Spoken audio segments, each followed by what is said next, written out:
Je vous propose un nouveau tutoriel sur Ciel Bâtiment 2015 sur le suivi de chantier. Nous verrons deux types de suivi, un suivi sur les consommations et également un suivi sur tout ce qui est au niveau du temps passé.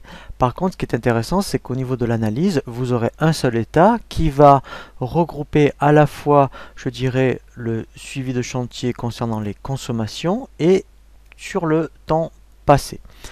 Pour effectuer un suivi de chantier, donc une fois que vous avez réalisé une prestation, dans le menu suivi, alors vous avez soit ici, suivi de consommation et main d'œuvre, vous pouvez aussi, vous voyez, alors ici directement avec l'écran d'accueil dans mon bureau, vous avez le bouton suivre mes consommations et suivre main d'œuvre par chantier. Alors, si on commence par exemple pour les consommations, donc là, par exemple, je vais passer directement par le bureau. Ici, alors, tout simplement, pour créer un suivi des consommations, saisir un numéro de suivi. Par exemple, je vais saisir le 0015. S'il ne le connaît pas, vous voyez, en faisant la touche tabulation, il vous propose de créer un suivi de chantier. Donc là, je vais mettre oui.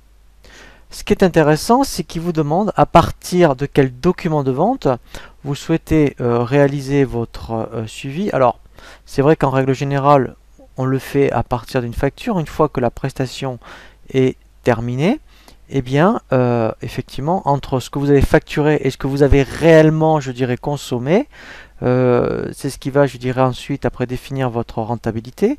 Donc là, je vais aller choisir une facture. Donc là, par exemple, alors je vais faire exprès d'en prendre une, vous voyez, où il y a un montant important, avec justement pas mal d'ouvrages et des tranches. Donc là, je vais prendre ce client-là. Voilà. Ici, je fais valider. Voilà. Alors, comment ça se présente?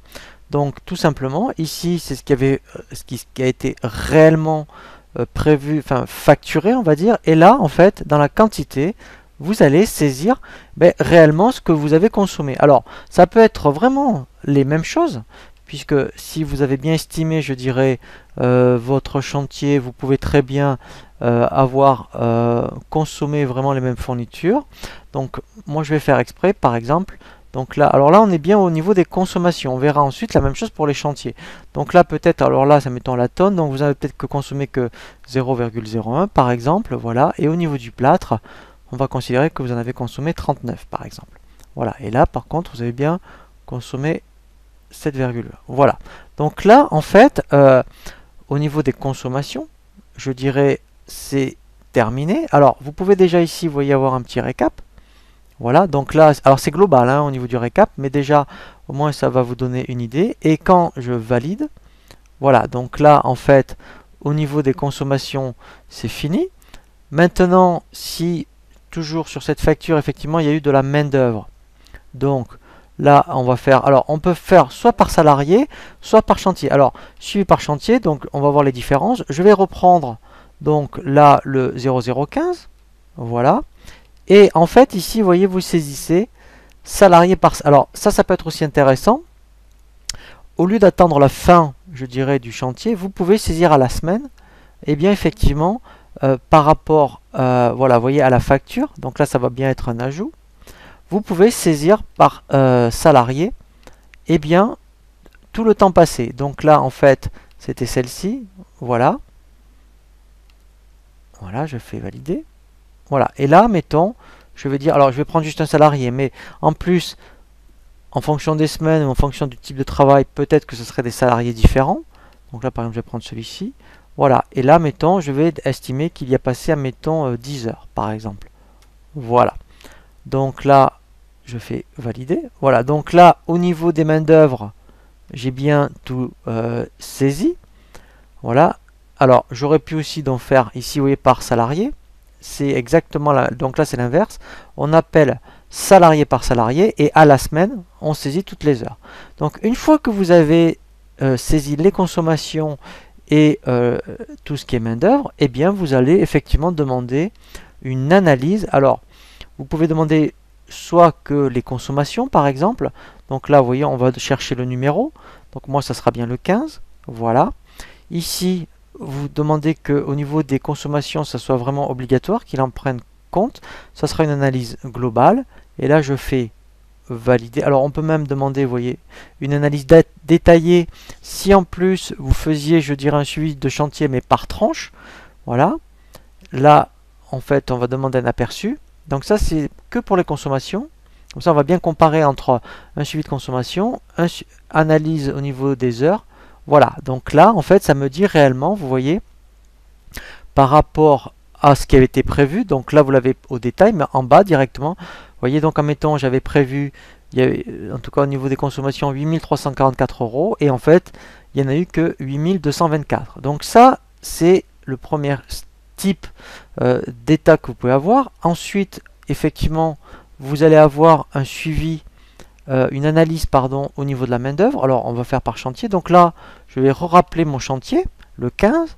Et là, par contre, il va me donner que le suivi. Alors, vous voyez, on pourrait très bien demander par salarié.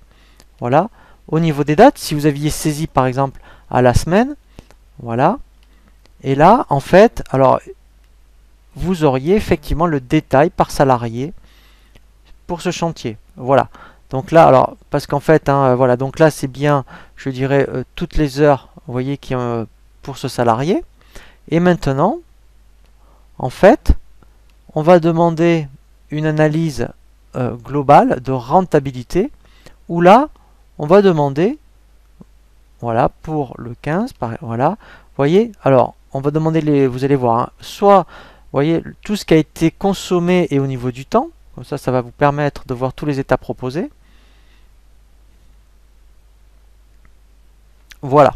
Et là, en fait, vous voyez, vous avez vraiment tout ce qui est prévu au niveau, voilà, là, en fait, vous avez une synthèse. Analyse globale, c'est vraiment une synthèse, voilà, entre les consommations et la main-d'œuvre. Et là, après, vous avez le détail. Donc là, vous avez les fournitures, voilà, vous voyez, on retrouve bien nos deux montants. Et là, on voit bien, bon là c'est fictif, hein. Vous voyez, mettons, on avait prévu 16 heures, et là, il n'y en a eu que 2 heures qui ont été saisies. Voilà, mais voilà, et donc là, en fait, vous avez vraiment l'écart pour chaque type, je dirais, de consommation et de main d'œuvre. Et après, effectivement, ce qui est intéressant, voilà, c'est que en fait, moi, vous aurez vraiment une rentabilité, je dirais, de votre chantier. Voilà, donc c'est vraiment très très intéressant hein, à mettre en place. En plus, sur Ciel Bâtiment, c'est quand même relativement simple à saisir. Et après, c'est vrai que ça va vous permettre vraiment de très très bien détailler, je dirais, eh bien, la rentabilité de vos prestations, puisqu'après, effectivement, on a analyse de la rentabilité. Donc, si on prend que la rentabilité, voilà, donc là, ça va être plus synthétique. Voilà, vous voyez, donc là on n'a pas le détail, mais au moins, voilà, ce qui va vous intéresser, c'est la marge. Donc là, vous l'aurez aussi bien en montant que en pourcentage. Voilà, et ça va vous permettre de voir entre le prévu et le réalisé. Je vous propose maintenant un nouveau tutoriel sur Ciel Bâtiment, sur tout ce qui va concerner effectivement les lettres de relance et tout ce qui va concerner le transfert comptable.